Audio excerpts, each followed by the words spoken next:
Esto es El Popular en Radio, un espacio de comunicación para profundizar en la información que semana a semana construye la alternativa popular. Todos los viernes, de 10 a 11 por Radio Fénix, porque nadie te lo cuenta como nosotros. Esto es El Popular en Radio. Yo quiero que a mí me quieran. Yo quiero tener un nombre. Yo quiero que a mí me cuiden si me enfermo o estoy triste, porque yo quiero crecer. Yo quiero saber. Muy buenos días. Aquí estamos en otro viernes del Popular en Radio.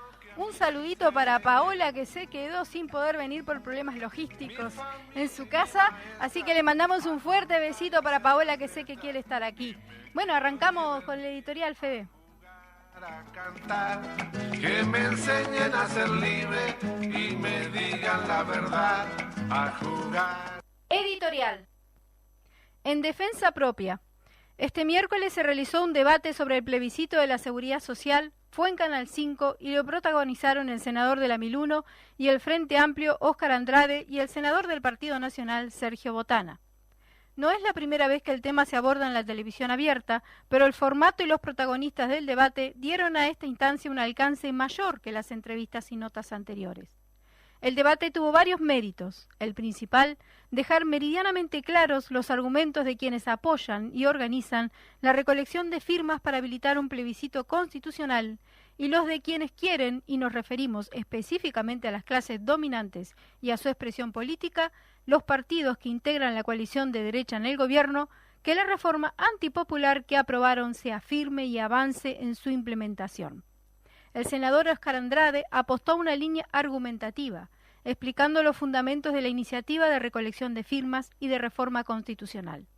Andrade, en primer lugar, indicó que la campaña de firmas y el plebiscito son una respuesta a la aprobación de la reforma jubilatoria que impulsó la coalición de derecha, que es parte del ajuste neoliberal general, que implica graves retrocesos y empeora el sistema de seguridad social. Lo sintetizó en los siguientes términos.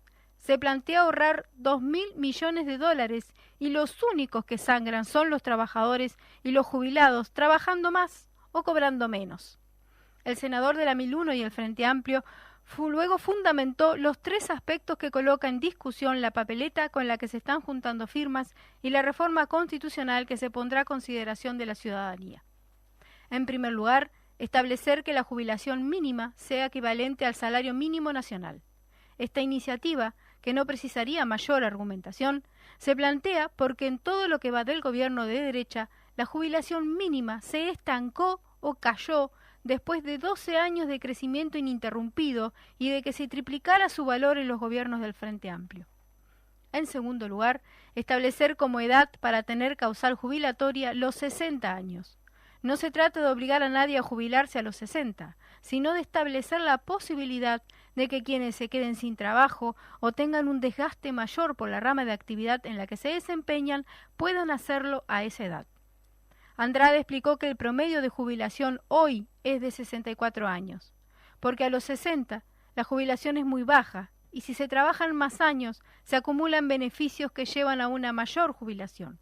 El tema es que, si la edad se deja como la estableció la reforma de 65 años, habrá que trabajar hasta los 70 para mejorar el monto, y además quedarán en una situación de completa orfandad las y los trabajadores que pierdan su empleo a los 61 años, por decir un ejemplo, que son miles.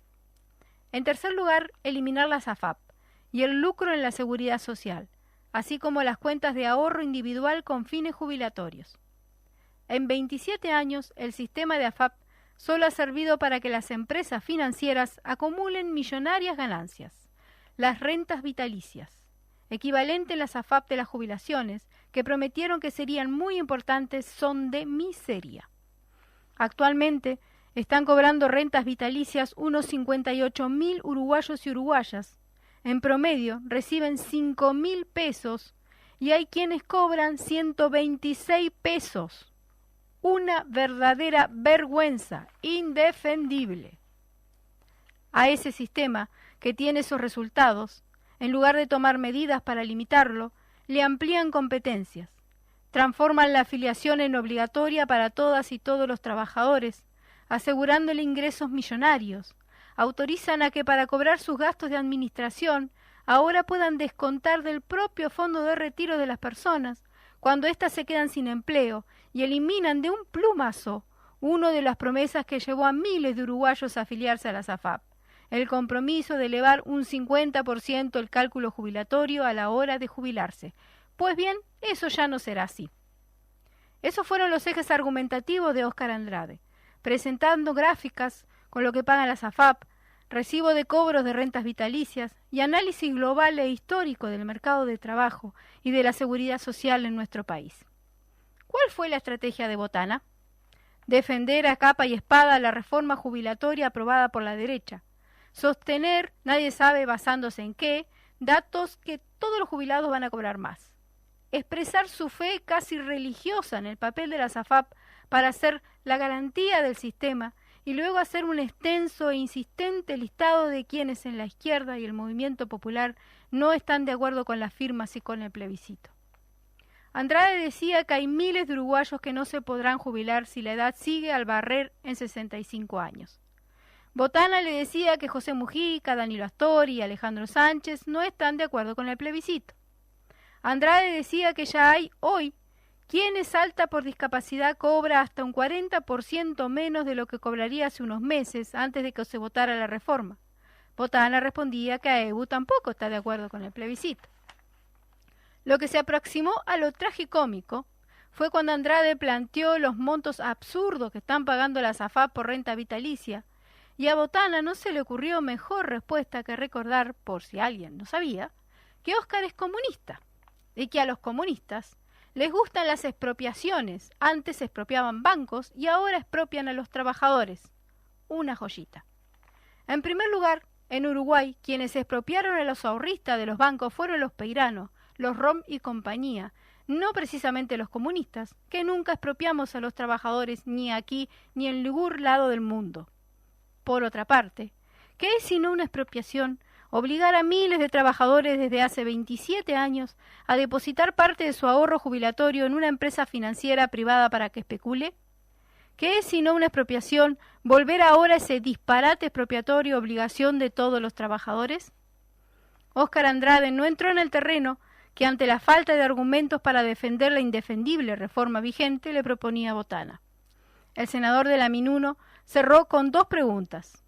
¿Es demasiado pedir jubilaciones de 21.000 pesos para los jubilados que cobran menos en el Uruguay?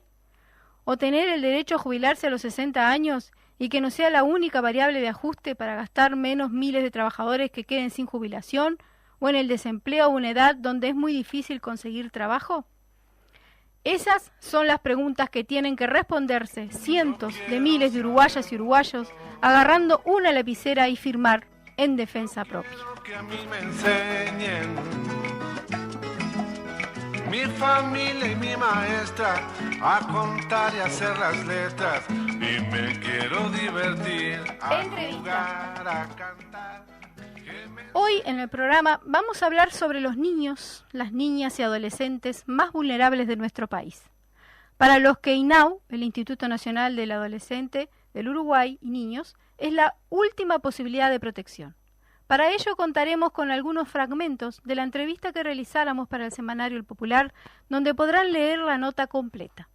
Para comenzar, es importante dejar claro que el INAU tiene como objetivo garantizar el ejercicio efectivo de la ciudadanía a todos los niños, niñas y adolescentes del Uruguay, como corresponde a su calidad de sujeto pleno de derecho. Sin embargo, y tal como lo denuncia la integrante del directorio de la institución por parte del Frente Amplio, Natalia Argencio, esto no ocurre. Un primer indicador de que este INAU no protege es el aumento de la repetición de las denuncias. Así lo explica Argencio.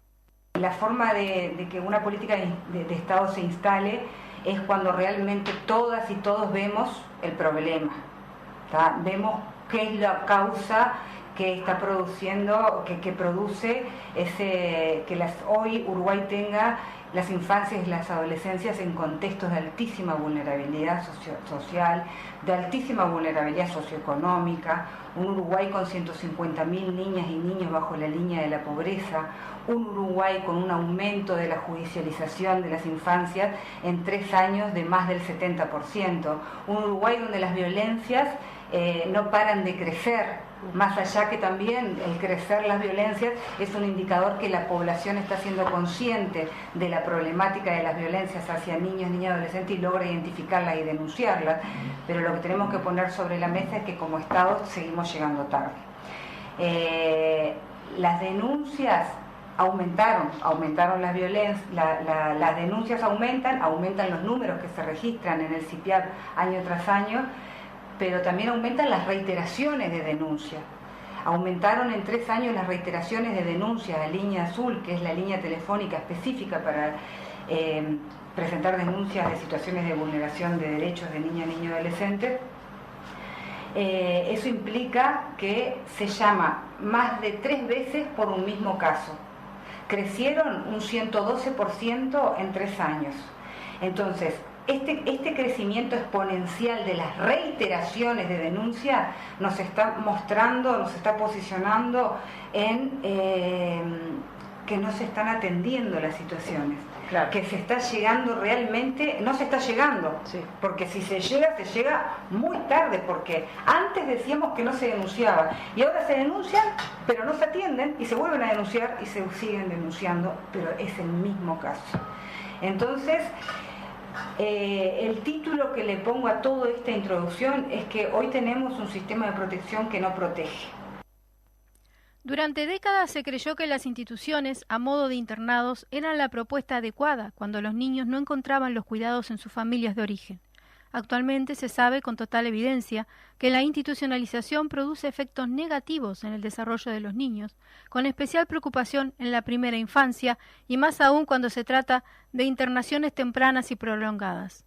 Esto se puede leer en la relatoría del Seminario Internacional Derecho a Crecer en Familia hacia un modelo alternativo a la internación realizado el 9 de junio del 2015, organizado por el INAU y UNICEF.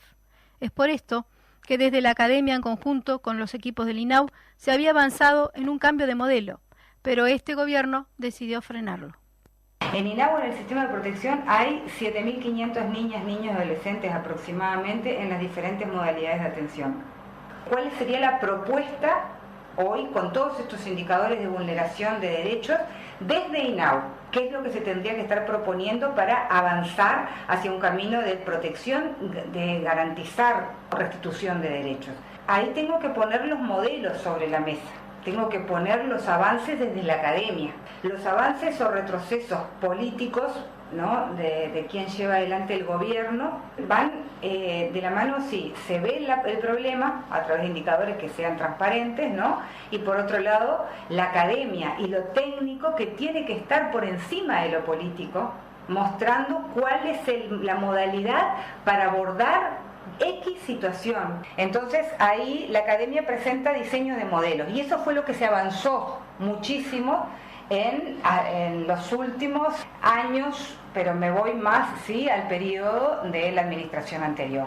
Entonces, una vez se avanzó en el marco normativo, se avanzó en la sensibilización social, en la identificación del problema, y se avanzó en la academia, que se diseñaron diferentes modelos y diferentes herramientas para poder abordar un problema, pero con varias opciones.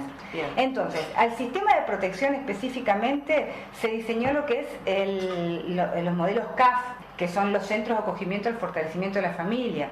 ¿En qué consiste como para transmitirle a la población o el modelo? Y consiste en tener la cantidad de recursos humanos, el equipo multidisciplinario, la especificidad del saber, o sea, la capacitación que tienen que tener estas personas que van a llevar adelante el cuidado, y sobre todas las cosas tiene que ver con la profesionalización del oficio del cuidar. Entonces, la única forma de avanzar en la protección es definiendo las metodologías de abordaje y dotando los servicios, ¿tá?, de los recursos humanos, de la especificidad que requiere. Ahí es donde tenemos el nudo crítico.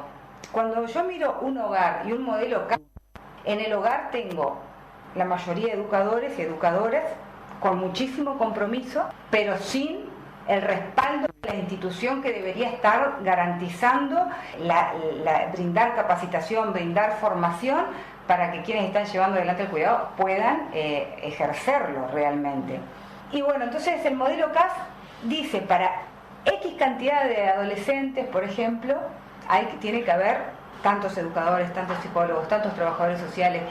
Tiene que tener profesionales del derecho, tiene que haber abogadas y abogados acompañando los procesos. ¿Por qué? Porque una vez, como decíamos, se tipificó, ¿no?, las violencias sexuales como delito, tenemos que acompañarlas en la restitución de sus derechos, y eso también implica en el patrocinio una vez que se efectúa la denuncia, y eso hoy no sucede. Hoy los hogares, INAU tiene al día de hoy 84 hogares modalidad asilar y tiene 35 CAS. Entonces no avanzamos porque eso tendría que haberse generado una reconversión a todos los modelos, y ese era el objetivo, ¿tá? Así la transición de gobierno la asumimos así, con este modelo.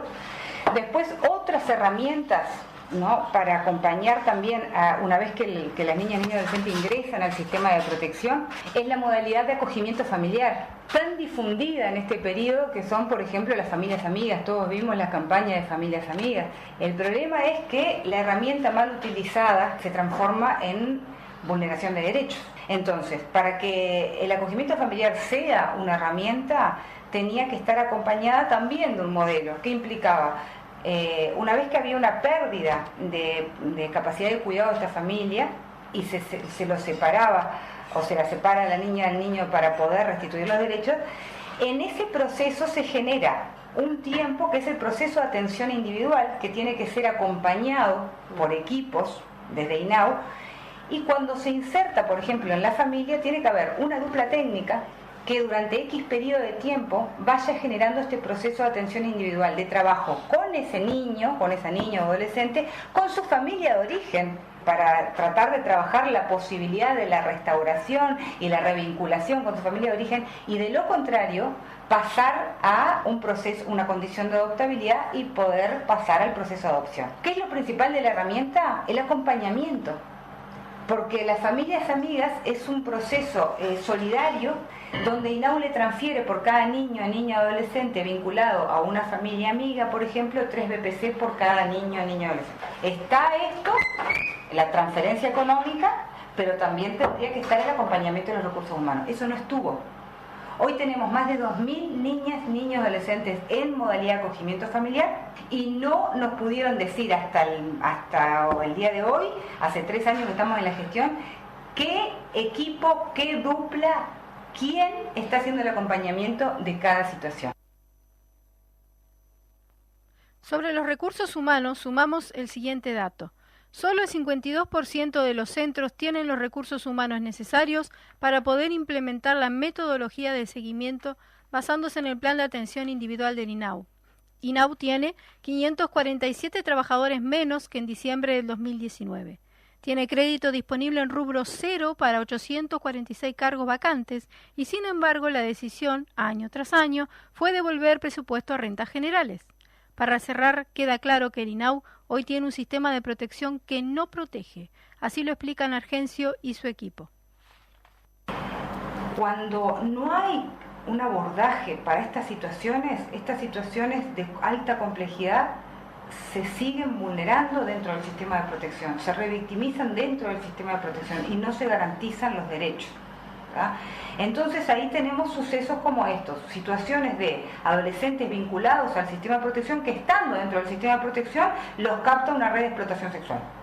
Adolescentes que, estando dentro del sistema de protección, por ejemplo en un acogimiento, en una modalidad de contexto, acogimiento familiar, pero sin acompañamiento, son víctimas de violencia sexual. Tenemos casos. O sea, son víctimas de desprotección de diferentes formas. Que si estuviesen en su familia de origen y vivieran esta situación, serían ingresados al sistema de protección. Exactamente. Y si vos estás en el sistema de protección y estás en esa situación, no te queda nada. No.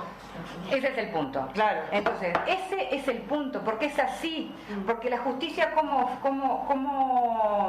intenta proteger, ¿verdad? A los más vulnerables, en este caso estamos hablando de niñas, niños, adolescentes. Bueno, cuando sucede una problemática, se identifica, bueno, tiene que, de la familia de origen pasa al sistema de protección. Llega al sistema de protección y no tenemos herramientas para proteger, porque no se abordan las situaciones de salud mental, no se abordan con integralidad. Casos de abuso sexual en primera infancia están en lista de espera.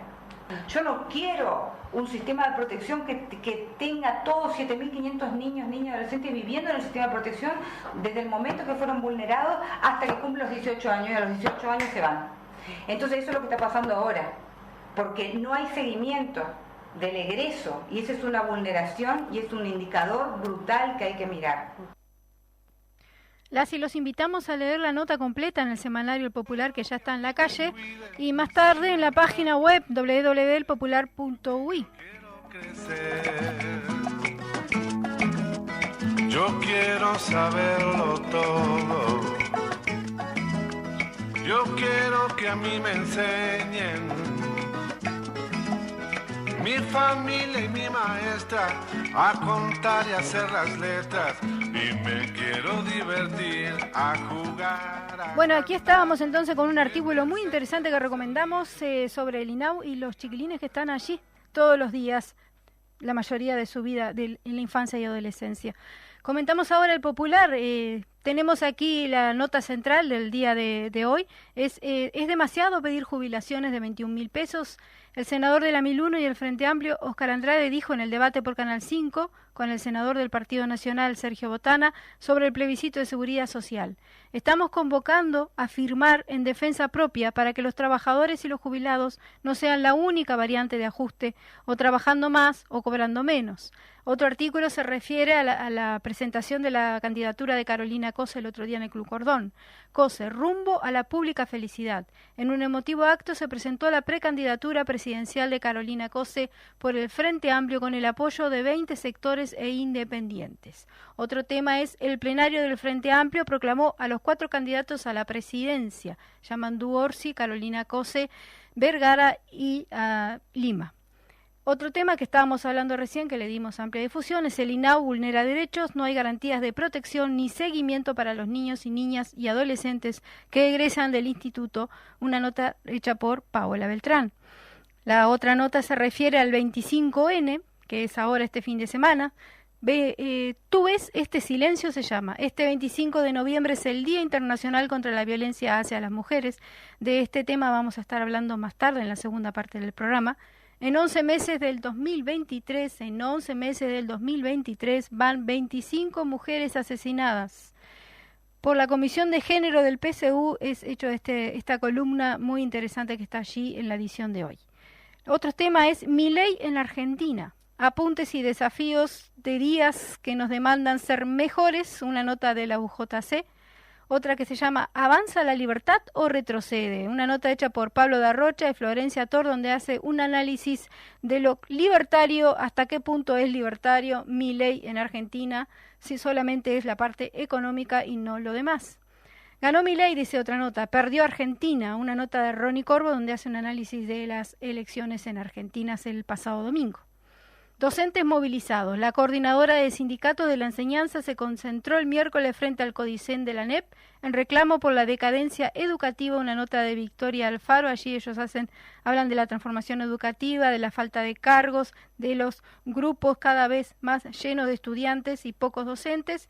Y bueno, la situación está muy compleja en la educación y ellos se están movilizando. Y la contratapa, a cargo de Gonzalo Pereira, como siempre nos tiene acostumbrados, se llama La Mancha Imborrable, y ahí hace un paralelismo entre el gobierno de Lacalle Herrera, el padre, durante los años 90 y el actual presidente Luis Lacalle Pou.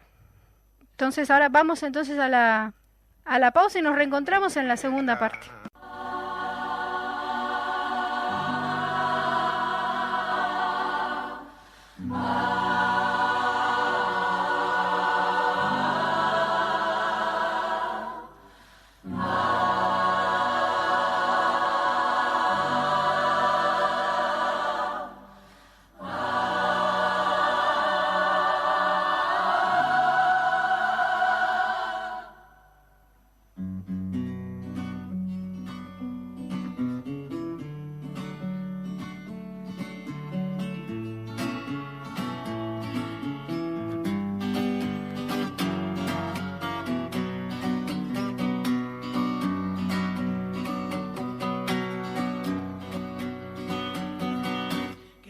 tiemblen estado los cielos, las calles, que tiemblen los jueces y los judiciales. Hoy a las mujeres nos quitan la calma, nos sembraron miedo, nos crecieron alas. A cada minuto de cada semana nos roban amigas, nos matan hermanas, destrozan sus cuerpos, los desaparecen. No olvide sus nombres, por favor, señor presidente. Aquí estamos con la hermosa canción Sin Miedo de Vivi Quintana. Y seguimos entonces, Federico. Sindicales. Con motivo del paro y movilización de la educación del pasado 22 de noviembre, Emiliano Mandassen, presidente de la Federación Nacional de Profesores de Educación Secundaria, compartió con el Popular un repaso de los impactos de la llamada transformación educativa, los retrocesos en la calidad de la educación, la persecución a las y los docentes y la lucha para evitar estos retrocesos. Bueno, le damos la bienvenida a Emiliano Mandassen, dirigente de FENAPES, para conversar un poco el estado de situación de la educación, de la transformación educativa y también de esta salida finalmente de Robert Silva, presidente de la ANEP, que como bien decían también ustedes en su momento en la campaña, todo esto que hizo de alguna manera una preparación para su futura candidatura. Emiliano, ¿qué nos puedes contar al respecto? Bueno, primero, gracias por el espacio como siempre. Sí, creo que se terminó lamentablemente comprobando lo que venimos denunciando hace más de un año, ¿no? O sea, el expresidente de la ANEP usó la estructura de la ANEP y los recursos para de alguna manera promover su figura personal y posteriormente promoverse a ser precandidato primero por su partido y luego, si le va bien a la interna del Partido Colorado, ser candidato a la presidencia. Nos parece lamentable. Esto, la primera reflexión que nos lleva es que, bueno, que esa consigna que lleva mucho tiempo el movimiento sindical del campo popular de autonomía y gobierno para la educación está más vigente que nunca. El estado actual de situación es un estado bastante caótico. Nosotros estamos con una serie de dificultades a todo nivel. Estamos con un proceso de ajuste presupuestal que impacta claramente en las condiciones de aprendizaje, en las condiciones de trabajo, y bueno, ahora estamos viendo con mucha preocupación el análisis de la matriz de grupos a nivel nacional, o sea, qué cantidad de grupos seguidores va a haber a nivel nacional, y estamos exigiendo con particular preocupación el desmantelamiento de algunos liceos. Creemos que el IABA es el ejemplo más claro de eso, si bien la problemática no se circunscribe solo al IABA y no se circunscribe solo a Montevideo, en departamentos como Maldonado también se asiste a un desmantelamiento bastante preocupante en los bachilleratos. Bueno, vaya una disculpa por una equivocación ahí en el audio. Ahora sí le vamos a pasar las palabras de Emiliano Mandassen, que se las paso en directo por aquí. Primero que nada, un saludo muy grande a las compañeras y compañeros del Popular que nos brindan este espacio.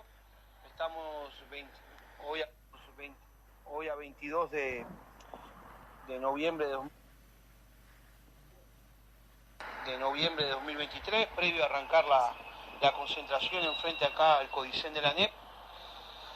Una concentración que está convocando la coordinadora de sindicatos de la enseñanza en el marco de una transformación educativa que nosotros hemos calificado como un gran retroceso para la educación pública uruguaya y que tiene básicamente tres elementos centrales de ajuste, ¿no? Un ajuste de derechos, que lo hemos vivido a lo largo y ancho del país, con situaciones de presión constante hacia el gremio docente, inclusive en el elemento de desarticular su profesionalidad y los aspectos esenciales de una evaluación educativa y una evaluación a los estudiantes que de alguna manera no caiga en el resultadismo y realmente evalúe los procesos de aprendizaje de niñas, niños y adolescentes, que ha tenido hitos bastante importantes, como el tema de la persecución a los docentes de San José, el tema de la investigadora contra FENAPES en el Parlamento, y bueno, toda la situación vivida con el director del IABA y el desmantelamiento de ese liceo,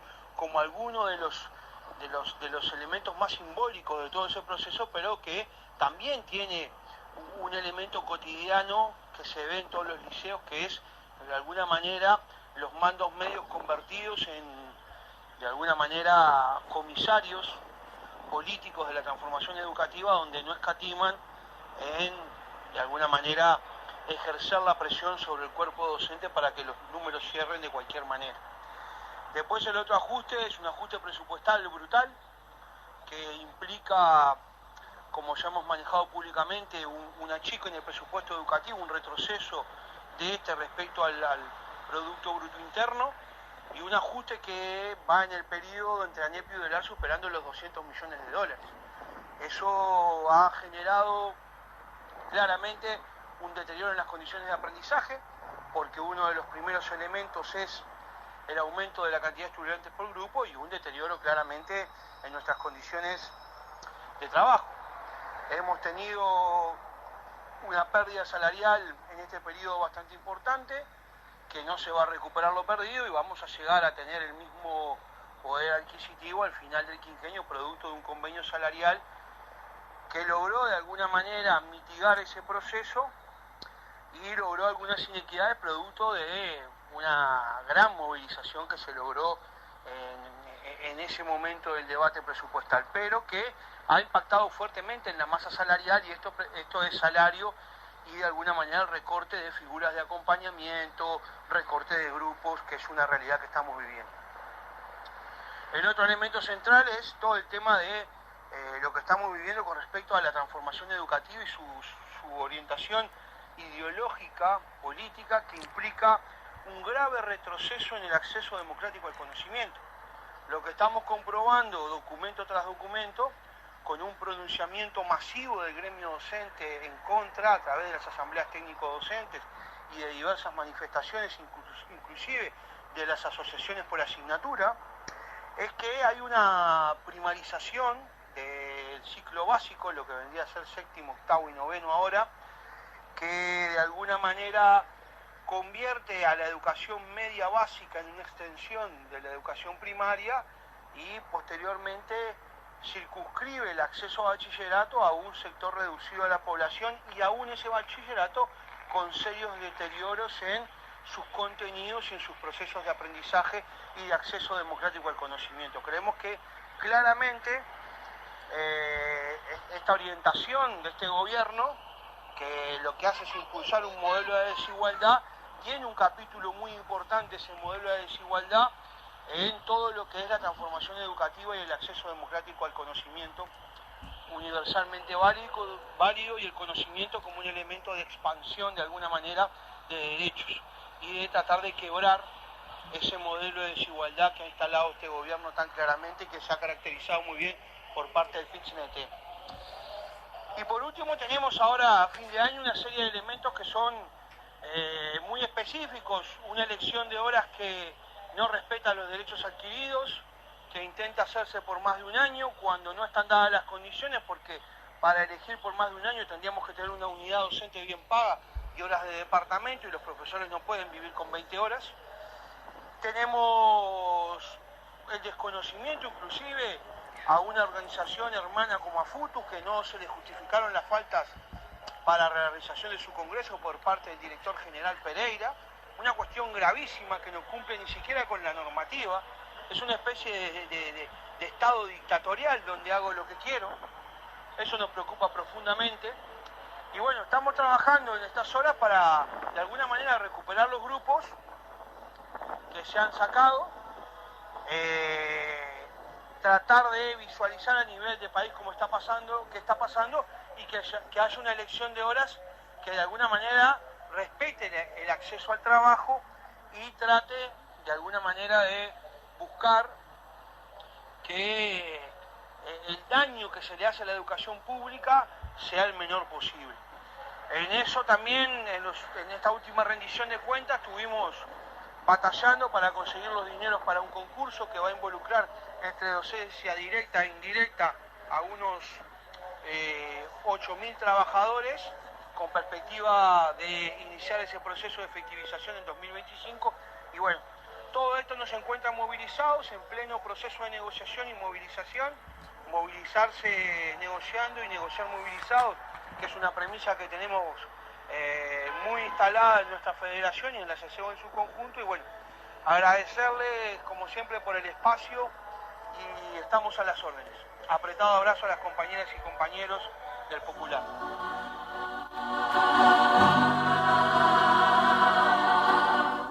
El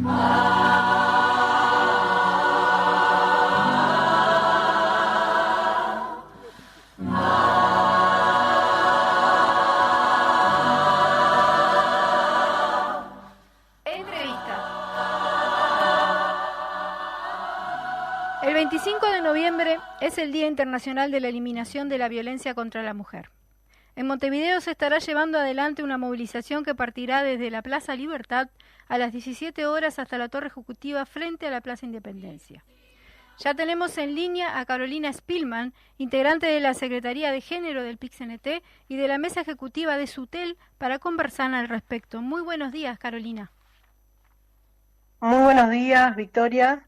Es un gusto estar acá con ustedes en línea y bueno, sí, como bien decías, estamos preparando una gran movilización para el 25, para mañana, en coordinación con distintas organizaciones. Así que bueno, ya aprovechamos para convocar a todas y todas en Plaza Libertad mañana. Perfecto. Quería más que nada preguntarte para comenzar con el origen de este tema, ¿no? ¿Por qué el 25 de noviembre es el Día Internacional de la Eliminación de la Violencia contra la Mujer?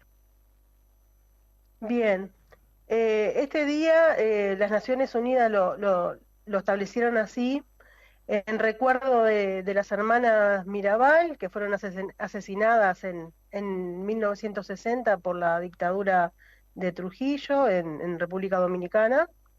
Y bueno, y desde ese momento a esta parte, el objetivo de este día es visibilizar las desigualdades, las discriminaciones y todas las formas de violencia hacia las mujeres y las niñas. Bien, ¿me puedes decir qué acciones está llevando el PIC-CNT adelante sobre esta temática? Porque sé que diferentes sindicatos también tienen. ¿Cómo está el tema de la Comisión de Género? ¿Cómo vienen trabajando? Mira, te cuento un poco que venimos, por suerte, coordinando con distintos colectivos. Estamos coordinando con la Coordinación Internacional por Palestina, con FUCBAN, con la FEU, con MISU, la Femiferia. También estamos en contacto con las compañeras de Mujeres de Negro y con varias organizaciones más. Para que ese día sea una gran movilización por esta temática y la consigna de este año sí va a hablar básicamente de la problemática que estamos teniendo en Palestina, ¿no? En Gaza, salto al fuego, esa es la consigna, porque tenemos como Secretaría la mirada puesta allí en la masacre, ¿no? En el genocidio que está ocurriendo en estos momentos por allá. Sí, sin lugar a dudas, además las principales víctimas son niños y mujeres en esos miles de civiles que han fallecido. Sí, exactamente.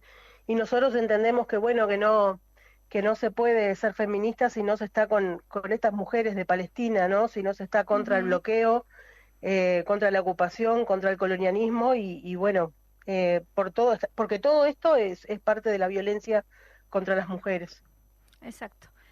Más allá de eso, volviendo a nuestro país, digo, ¿cuál es la comparación lamentablemente en la cifra tétrica que hemos dado de 25 fallecidas en este año? ¿Cómo se puede esto comparar con el año pasado y con años anteriores? Y si se puede hacer alguna comparación. Y también cómo estaba parado Uruguay frente a otros países de la región. Bueno, el otro día salió un informe del Ministerio del Interior con números que son bastante preocupantes, ¿no? Allí dice 19 femicidios y 13 tentativas a octubre de 2023. Según esos números, que son los números del Ministerio del Interior, pero hay organizaciones feministas que se dedican también a llevar estos números, que difieren un poco con los del Ministerio del Interior, porque en realidad los números que nos brinda el Ministerio son los números de los casos que fueron resueltos, ¿tá? O sea que el número podría llegar a ser más, pero... O sea, lo que dice básicamente es que cada 10 días en nuestro país matan a una mujer, ¿tá? Por el hecho de ser mujer, que se realizan 35.567 denuncias, se realizaron de enero a octubre de este año, o sea, una cada 12 minutos, 117 denuncias por día, y el 45% de estas denuncias tienen medidas cautelares, ¿no? Ujú.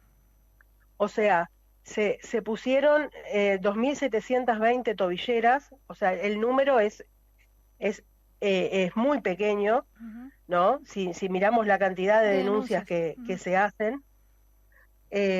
La tobillera, bueno, está demostrado que es el método más eficaz, si bien entendemos que no es la solución, ¿no? Pero hay una cuestión de presupuesto, ¿ah? Que no hay presupuesto para la ley de violencia de género, entonces sucede que no hay suficientes tobilleras tampoco, ¿no? Y una de las cosas que nosotros venimos denunciando y que venimos reivindicando es que, bueno, que se deben colocar y se deben detener la cantidad de tobilleras que sean necesarias, ¿no? Que hoy por hoy no son no tenemos una cantidad suficiente de tobilleras, ¿tá? Y el Estado sigue estando en debe con este tema, porque la ley sin presupuesto es una expresión de deseo, ¿verdad? Sí, La verdad exactamente. que preocupa bastante. Ujú. Preocupa también otro tipo de violencia que viene del Estado también, Ujú. que estamos en alerta, con la cantidad bueno, con el incumplimiento en algunos departamentos de lo que es la ley de interrupción voluntaria del embarazo. ¿Ah? Eso también es una violencia desde el Estado hacia las mujeres. Estamos al tanto que hay departamentos enteros donde hay médicos que tienen objeción de conciencia, y que, bueno, y lo que sucede es que las mujeres de esos departamentos tienen que viajar, incluso moverse a otro departamento para poder hacerse un aborto voluntario. Y bueno, o sea, eso sabemos cómo termina, ¿no? Que las mujeres que no tienen acceso, o sea, que no tienen dinero, terminan que no se lo pueden hacer, no pueden solucionar en ese momento la problemática que están teniendo, ¿no? Y por otro lado también, que no tenemos una lista de objetores de conciencia, por ende no sabes ni para qué lado moverte muchas veces, porque no sabes con qué te vas a topar, ¿no? O sea, llegas a otro departamento de repente y en ese momento en la guardia tampoco hay un médico que te pueda realizar el procedimiento, y no sé, que estamos como en veremos, ¿no? O sea, Claro, eso no, también me gustaría recalcarlo, porque es un tipo de violencia del Estado hacia nosotras, y me parece bueno decirlo. sí, eso justo estaba dentro de la próxima pregunta que te quería hacer. ¿Cuál era la evaluación de la actuación del gobierno sobre violencia de género? ¿Qué es lo que este gobierno específicamente ha hecho o no ha hecho sobre este tema? Bueno, a este gobierno le falta hacer muchísimo sobre este tema, o sea, no hay políticas públicas para la prevención. Ayer nos llamaban de Salto justamente, porque desde el MIDES no se da respuesta a mujeres en situación, ahora con esto de las crecientes incluso, a las mujeres que están en situación de violencia de género. Ayer había una justamente embarazada de 7 meses y el MIDES no le dio ninguna respuesta. La tenían internada en el hospital para que la mujer no volviera a la casa, porque la casa está está el río crecido, está el violento ahí a la vuelta, y el Estado nos hace responsable, y terminamos las organizaciones viendo cómo hacemos para resolver los problemas de estas mujeres, ¿no? Que bueno. Hay una ausencia Eso del por Estado. un lado, ¿no?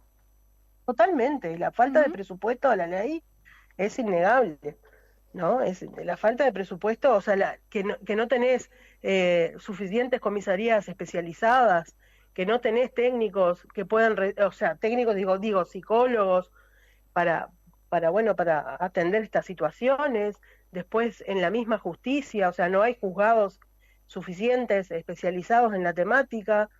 Entonces es muy complejo para las mujeres cuando pasan por estas situaciones, ¿no? Sin hablar, ¿no? Sin hablar de que en la mayoría de las situaciones de violencia doméstica en la mitad prácticamente, en el 50% de los casos, hay niños presentes y que también se tienen que atender, ¿no? En estos dispositivos que deberían de existir en todo el país y no existen. Sí, allí tenemos, hablando de niños, ¿no? Y madres, también tenemos otra problemática que también es violenta, ¿no? El hecho de la LUC, de haber precomisado lo de los microtráfico en las cárceles, ha llenado las cárceles de mujeres, que además tienen que estar con sus niños allí. Ese es otro tema también violento hacia las mujeres. Las violencias son diversas, ¿no? O sea, eso es bueno son diversas, aclararlo. o sea, es difícil incluso en un rato, o sea, enumerar las muchas violencias que sufrimos nosotras, ¿no? La violencia por parte del Estado es la que más choca porque se supone que deberían de proteger a la población, pero no es así. Nosotras ahora, mañana vamos a salir a la calle reclamando, ¿no? Reclamando políticas públicas para la prevención, y poniendo el foco también en lo que te comentaban, en esto del alto al fuego en Gaza, ¿no? Bien, sí, en Gaza, está bien. Quería consultarte justo ustedes están en el movimiento sindical, ¿no? El tema del trabajo, la violencia en el trabajo, ¿cómo la ven ustedes? El tema del acoso laboral y esos temas. Bueno, nosotros estamos constantemente trabajando en protocolos de acoso, tanto en los diferentes sindicatos, ¿no? Y también para la interna de lo que es el PIT-CNT, ¿no? En este momento se está trabajando en un protocolo interno, porque, bueno, sabemos que nuestra central de trabajadores es un reflejo de la sociedad, y también dentro de nuestra central a veces tenemos alguna problemática y necesitamos un protocolo como lo necesitan todas las organizaciones. O sea, me consta que lo tiene FUCBAN, que lo tiene la FEU, o sea, todas las organizaciones importantes de nuestro país cuentan con un protocolo, y nosotros estamos en plena modificación de un estatuto que teníamos, pero que necesitamos ahora modificarlo y aprobarlo para el próximo Congreso. Perfecto. ¿Alguna otra cosa que te parezca importante para destacar de la movilización del día de hoy? ¿Es a las 17 horas en la Plaza Libertad o es un poco más temprano? No, nosotros empezamos a concentrar ahí desde las 15, vamos a estar concentrando allí, y bueno, o sea, los convocamos a todos y todas porque nos parece que esta situación que estamos viviendo como país, ¿no?